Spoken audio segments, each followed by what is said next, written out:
Good evening, folks. I'm going to try to tackle a lot of birds with one stone here. I'm going to try to kill at least 10 birds with one stone, maybe. Okay? Alright. Now, with that being said, let's get into this. First off, how do you kill anything with a gun? A gun can't pick itself up and shoot. Someone has to be behind it. How does a car kill somebody? A car can't move on its own unless you push it or drive it. I mean, depending on what it's made out of. I mean, that's mainly how it is. A rock can't kill anybody unless you pick it up and throw it, or unless the ground shakes and moves, but that's an act of God on that situation. But, I mean, that's the thing. So, here's the thing. The Democrat version ban all guns.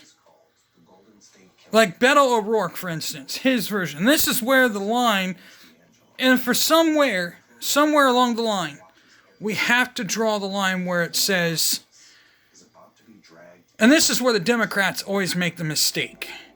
Yeah, we're coming for your AR-15. We're coming for your AK-47. Beto O'Rourke, really? That's where you draw the line at.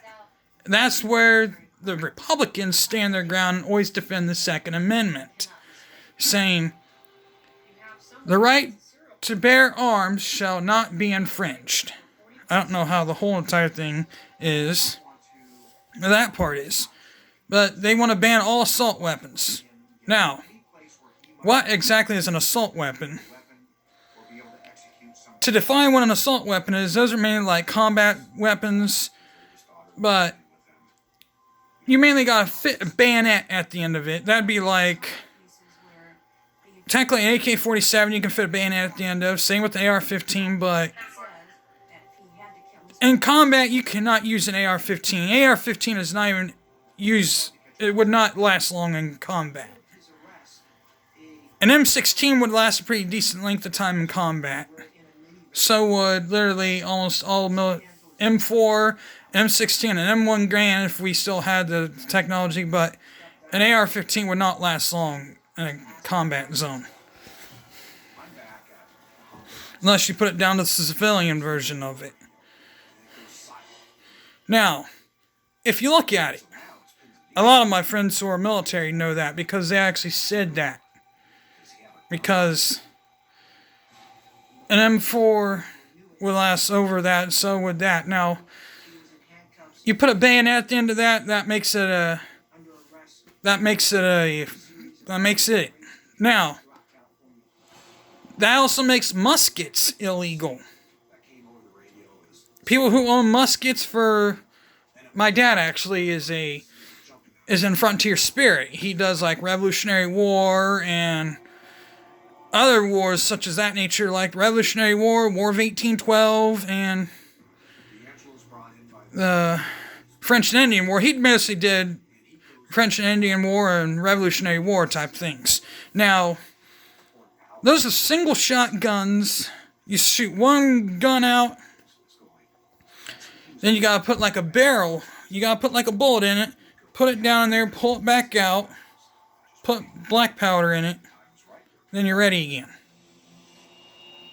That's how that gun operates. Then you aim it, fire. It's all done the same way all over again. Like the Brown Bess that the British used, and then the Charleville, which is what the French used. And the French loaned us those weapons during the war. And every time they heard the word fixed bayonets, they arm at the end of the bayonet and put it and do a bayonet charge. Successful at times. I know we kind of gone away with this concept of bayonets, but anything that can fit a bayonet at the end is labeled as an assault weapon. Now, I don't know if you can fit a bayonet at the end of a shotgun. I highly doubt that.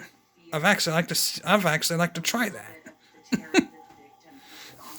But I don't think you can fit a bayonet at the end of a shotgun. But on with this other part of the segment here. Where do we meet to make this whole thing safe.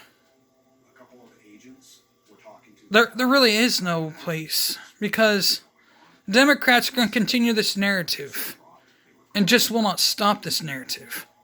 What we need to do is, when someone makes a threat like they did, and they bought the weapons legally, that's where you go and get the person.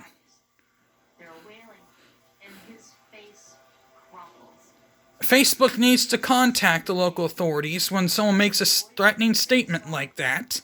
They need to contact authorities and go and arrest the person for making terroristic threats. Rather he did that out of rational reasons, or if he was just frustrated about the day. I mean, let's cut down to the chase. I mean, I get it. Sometimes people say stupid things. I mean, I say stupid things myself sometimes. Don't get me wrong. We all say stupid things. But now, as of the other way of looking at it, we have other things such as, now we have a new pandemic. This other part, the new pandemic. It's called high gas prices and baby formula shortage. While the buffoon who is in office right now, the dementia chief, aka Joe Biden, continues to hold this narrative saying the economy is getting better. The economy is growing. Jobs are coming back. Well, if that's the case, why are people running short on gas? Why is gas prices going so sky high? Why is baby formula running so short? Why are people not going back to work like they should? You really are living underneath the rock, aren't you, Joe? These gas prices are ridiculous, Joe. Open the freaking pipeline.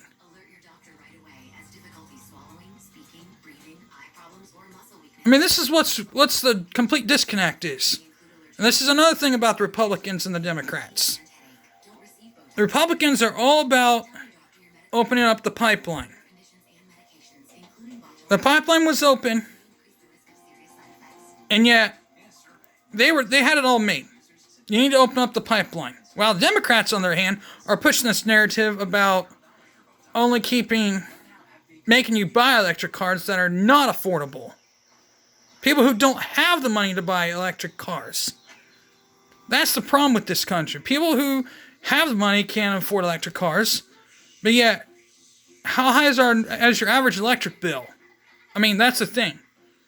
If you have a decent sized electric bill, if you buy an electric car, your electric bill just got a little bit more higher, because you need to remake your house and re-put how you make your electric in there.